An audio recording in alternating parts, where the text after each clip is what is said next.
que o Eurico, em termos de acertos, dá para você escrever um livro. Em termos de erros, você escreve numa página. Para mim é basicamente isso. Ele, não é que ele acertou mais do que errou, não. Eu vejo muita gente, não, o Eurico também errou muito. Não, ele acertou muito, mas muito mais do que errou. E ele teve, de fato, para a história do Vasco, uma importância muito grande. E o não reconhecimento de tudo que o Eurico fez leva a que as novas gerações não se inspirem num modelo de vascaínismo em que você realmente defende o clube, muitas vezes prejudicando a si próprio, mas em nome da instituição, não é um exemplo que é trazido para os novos vascaínos. Os novos vascaínos pensam sempre duas vezes quando o assunto é Vasco. Ou seja, o Vasco foi vendido, não foi? O futebol do Vasco foi vendido. Garanto que se fosse o patrimônio de quaisquer dos conselheiros que venderam, eles não venderiam sem ler contrato. Então, a questão é a seguinte: para você valorizar o Vasco, para você poder trazer para o Vasco uma visão muito além daquilo que te deixa confortável,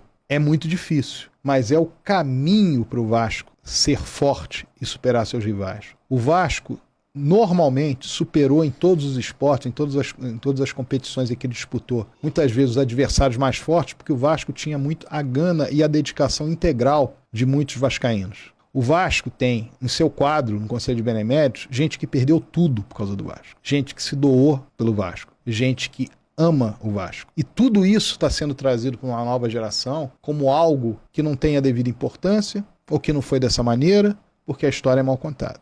Então, para as novas gerações, não tenham dúvida que para o Vasco crescer, que para o Vasco ganhar e ser superior aos demais, não ganhar eventualmente, mas ser um clube vencedor, o Vasco precisa de gente que se espelhe em exemplos de dedicação, de amor ao clube, sabendo que eu vou, se estiver à frente do Vasco, se estiver próximo, se estiver num cargo de direção, se estiver trabalhando para que o Vasco cresça, eu vou ter muita dificuldade, porque o Vasco não é o queridinho da mídia. O Vasco precisa superar uma preferência que existe em relação a outro clube. E ele, Vasco, se não conseguir sair dessa situação e se superar, ele vai virar um clube que terá o mesmo enquadramento que tinha antes do Eurico Miranda chegar no Vasco.